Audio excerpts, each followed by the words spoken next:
Alléluia, alléluia. Je remercie le Seigneur, je remercie mon chargé qui est en même temps mon caméraman. Voyez-vous, il pleut, hein? Il pleut. Mais on est là-dedans parce qu'on doit faire passer le message. Ce que j'ai à dire, c'est un peu long, mais je vais briefer un peu. Si vous kiffez ça, si vous kiffez cela, si vous likez, eh bien, je vais voir ça sur vos commentaires à la fin de la vidéo. Je voulais tout simplement vous parler du chant « Ô Christ, ô mon roi ». « Ô Christ, ô mon roi ». C'est un chant que Papa Oshofa a reçu dès le commencement de la fondation de l'Église. Comme le message scellé que Daniel avait eu, lui aussi il a gardé le chant. Et c'est quand il est arrivé au Nigeria, avec les transformations dans la liturgie que les anges, le Saint-Esprit lui a demandé, que le chant est sorti. Ô Christ, ô mon roi. Et je vous le chante tel la musique originelle, telle que l'Esprit l'a donnée. Ô Christ, ô mon roi, je t'adore.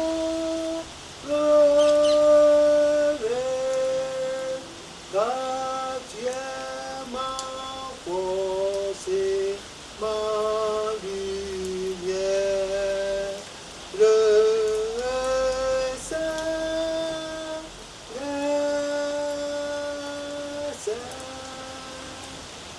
ça, c'est la version française. Et le prophète a entonné comme ça.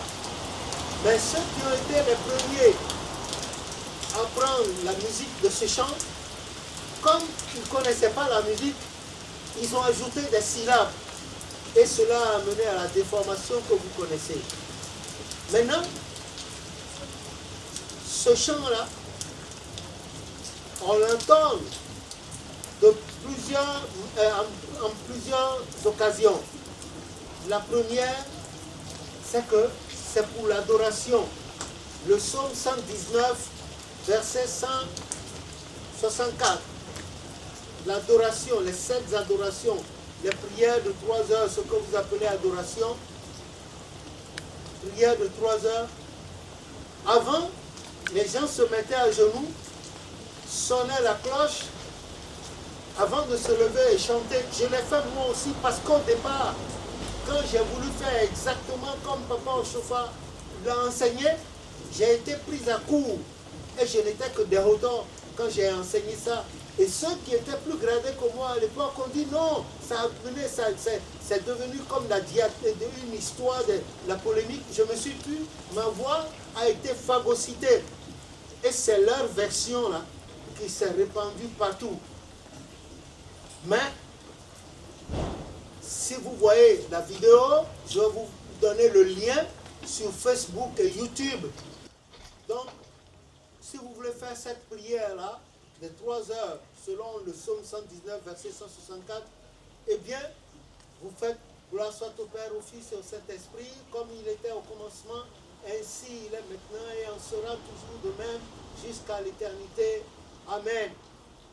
Et celui qui veut conduire l'adoration, il est là devant et il entend « Ô Christ, ô mon roi » que vous chantez 3 fois, suivi de « Ô mon Dieu, Saint des Saints, prosternez-vous » et puis Diagol.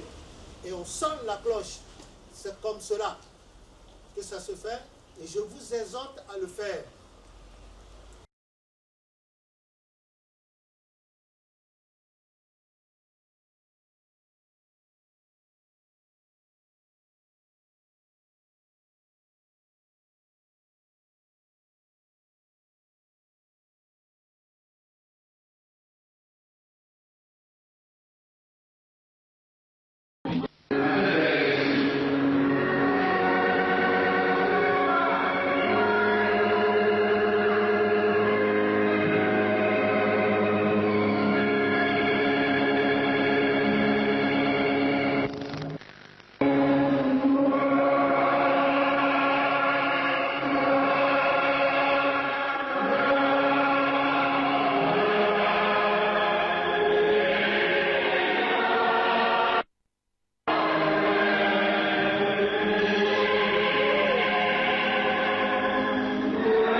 ce chant le vendredi saint.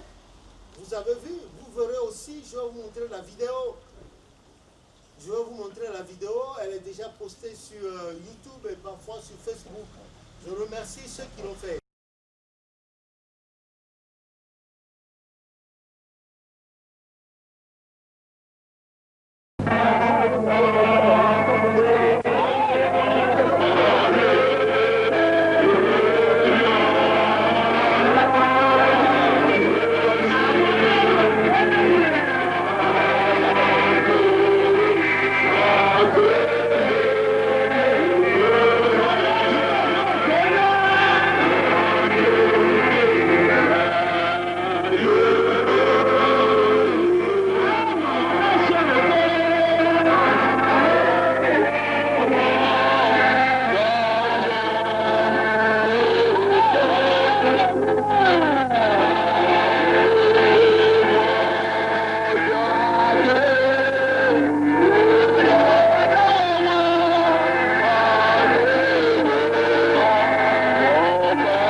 il y a aussi la version qu'on chante dimanche. Vous voyez, on finit, on fait Jéri Moyama pour la procession. Ensuite, on fait Yara Sara, allumé, et puis on fait Yarama. Et c'est après Yarama là, on sonne la cloche, on se redresse, on chante au Christ au Mourant. Non, ce n'était pas ce que le prophète a enseigné premièrement. Vous voyez, le prophète, Papa Oshofa, c'était un homme complètement différent de nous. Enfin, il est homme, mais ses manières de faire, il faut être vraiment spirituel pour comprendre.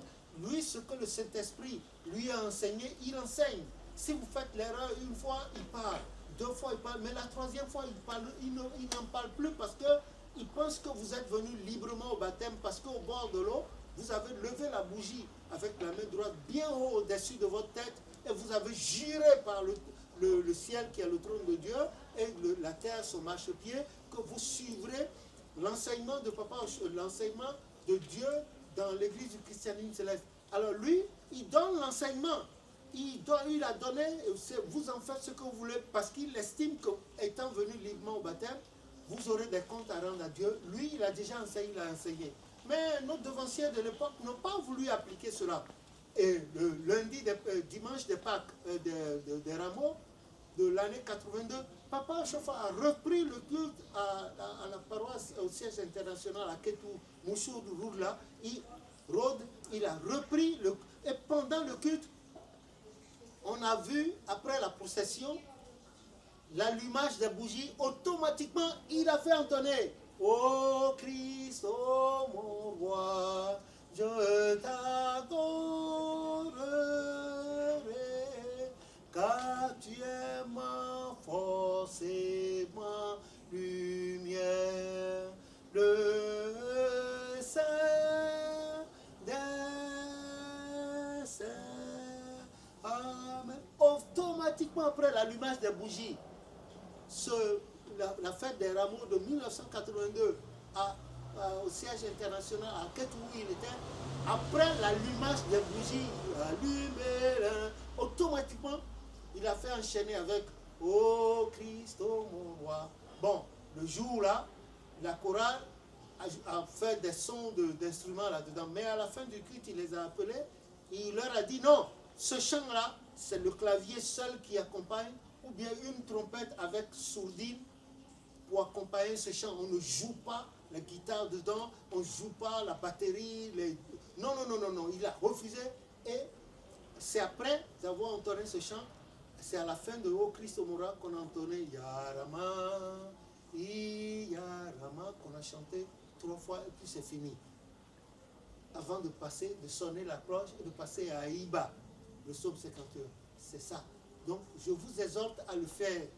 Bientôt encore, avec l'aide du Seigneur, je vais essayer de remettre les 3 vidéos pour vous sur Facebook et YouTube pour que vous compreniez, que vous sachiez que les devanciers n'ont pas forcément respecté ce que Papa Oshofa a dit. Ils nous ont conduits à gauche alors qu'on devrait aller à droite. Que le nom de l'Éternel soit béni.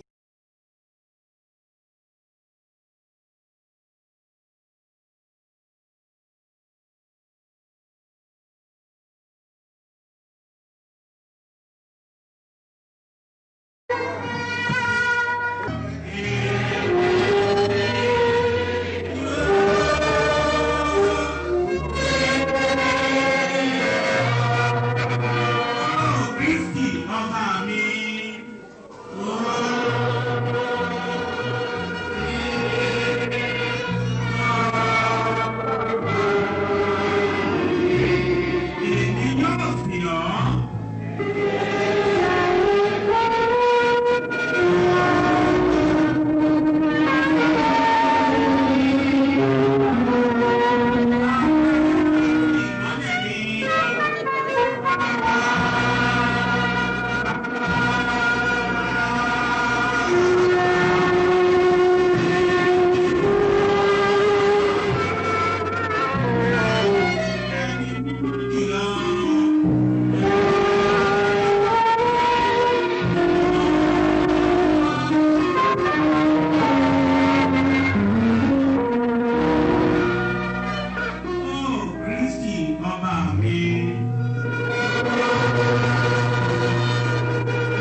pas aux anciens avec vous. Pas du tout. Je ne joue pas à l'ancien avec vous. Je n'ai jamais eu l'idée de jouer à l'ancien avec vous. C'est en fonction du chaos, du marasme, le grand désordre qu'il y a dans l'église, que j'ai demandé la permission à l'Éternel de vous reproduire cela pour que vous puissiez corriger sur vos paroisses. Je ne joue pas à l'ancien avec qui que ce soit. Que le nom de l'Éternel soit béni. Soyez bénis, soyons bénis, que j'en sois béni, le caméraman aussi, l'église, le monde entier, l'Afrique, nos populations sur place et en dehors, la terre entière, les malades, les prisonniers, les réfugiés, les immigrés, les SDF, les chômeurs, les veuves, les veufs et les orphelins. Et moi aussi, ma maison, ma descendance, au nom de Jésus notre Sauveur. Amen. Merci.